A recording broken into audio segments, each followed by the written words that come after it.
আবু সাঈদের প্রসারিত দুই হাত যেন এক অলঙ্ঘনীয় পর্বত।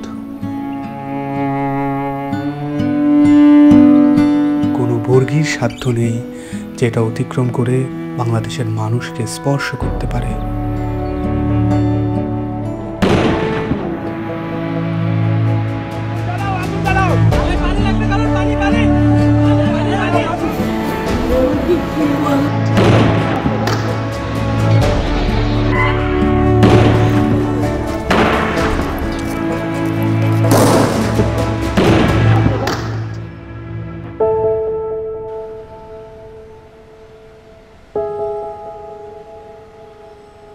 জুলাইয়ের পর থেকে এই বাবা প্রতিদিনই রাস্তার আশেপাশে হাঁটাহাঁটি করেন।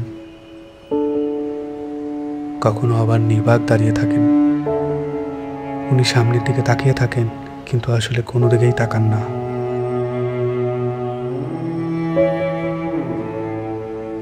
যেসব রাস্তা দিয়ে ওনার ছেলে হাঁটতো, ওইসব রাস্তায় উনি দাঁড়ালে উনি ওনার ছেলের রুম পান। আমার ছেলে মৃত্যু অবস্থায় যখন দাফন দিতে নিয়ে যাবে, এর আগে যখন দেখছি যে হাসতেছে, সে হাসতেছে, হাসি মুখ অবস্থা। ইভেন্টের কাজ করতো, শুধু বাপেরে কিভাবে একটু সাহায্য করে। কোনো আজে বাজে আড্ডাতে ছিল না। ওই সারাদিন শুধু কলেজ থেকে আসা ও একটুখানি বিকেলবেলা একটু বন্ধু বান্ধব নিয়ে ক্রিকেট খেলতো, ক্রিকেটের পাগল।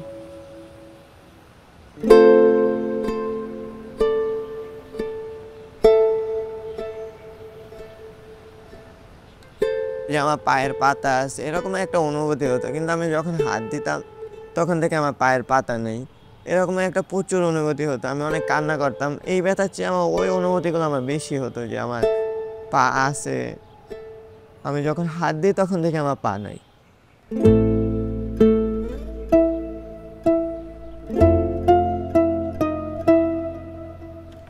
এই হসপিটালে আমি অল্প কিছুদিন হলো আসলাম। পা দিয়ে নতুনভাবে হাঁটা শিখতে আসছি, মানে ছোটকালে যেভাবে হাঁটা শিখেছে মা, ওই রকমের এখানেও হাঁটা শিখাচ্ছে আর কি।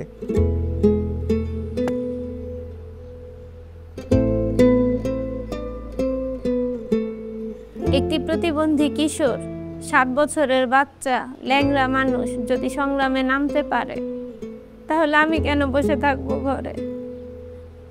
একদিন তো মরতেই হবে, তাই মৃত্যুর ভয় করে স্বার্থপরের মতো ঘরে বসে না থেকে গুলি খেয়ে বীরের মতো মৃত্যু অধিক শ্রেষ্ঠ।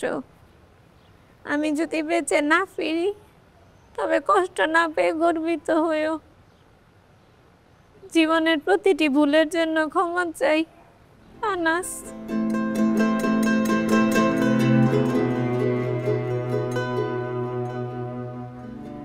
আমার সন্তানের বুকে গুলি লাগছে, আর তৃতীয়টা হয়েছে আমার কলিজায়। আল্লাহ পাক যতদিন আমাকে হায়াত দিছে, আমি এই হাহাকার নিয়ে বেঁচে থাকবো।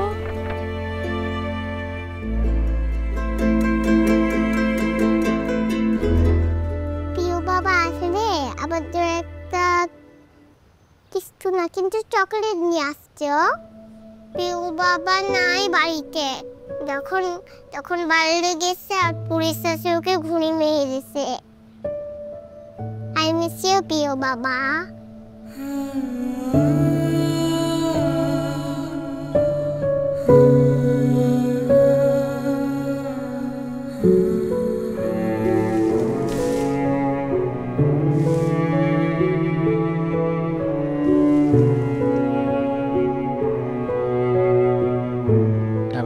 চেম্বারের মধ্যে বক্তব্য দিছিল যে আমরা কোনো সরকার বিরোধী আন্দোলন নয়, আমরা নিজের অধিকার আদায়ের জন্য বলে বলা খাওয়ার পরে ওদের কমিল বড়ুয়া ওই ছাত্রলীগের লিডার আসছিল, তাই সেই গলা চিপি ধরছিল, গালমুখত থাপড় মারছে। এখন ওই জন্যই ওর জেদ ধরে শহীদ হলো কি এখন ওটার ব্যাখ্যাটা আর আমি জানি না।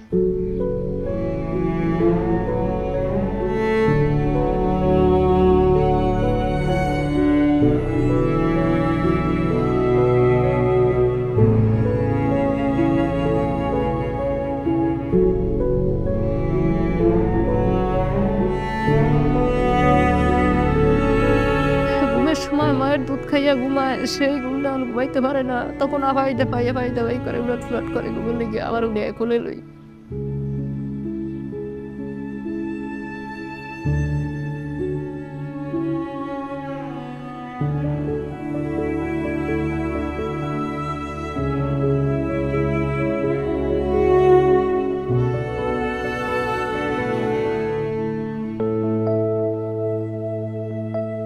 এখানে এসে যখন দেখি যে এখানে সবসময় ভাইয়া পড়াশোনা করতো, এই বিছানাতে থাকতো, এখন যখন দেখি ও নাই তখন একটা শূন্যতা কাজ করে মনের মধ্যে।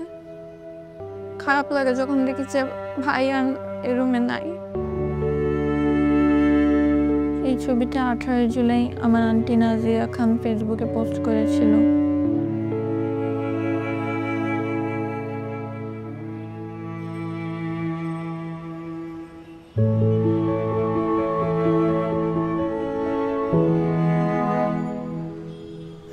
আজ কতদিন আমার ছেলে আমার মা কয়, আমার মাও কয় না, আমার বুক হয় না, কয় না আমার বাপ বেড়ে দে। আমার সন্তানদের যারা যেভাবে মারছে আল্লাহ তাদের বিচার করুক। আমি সরকারের কাছেও বিচার চাই, জনগণের কাছেও বিচার চাই।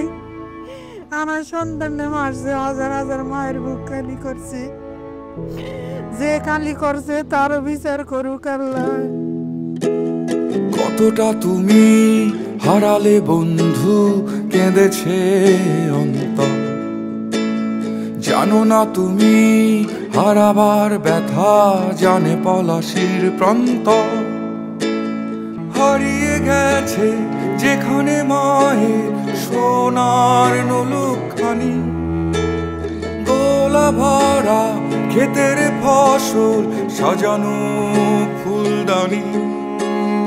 এ হারানোর বেদনা তুমি রেখো অন্তরে, দেখবে তোমার দুঃখ লুকাবে পলাশির প্রান্তরে।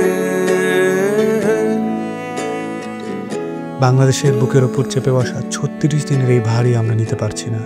একবার ভাবি চলেন 16 বছরে কত বড় ভার হয়ে এটা আমাদের বুকের ওপর বসেছিল। এই ভারই আমাদের শক্তি দিক সংস্কার করে নতুন বাংলাদেশ গড়ার।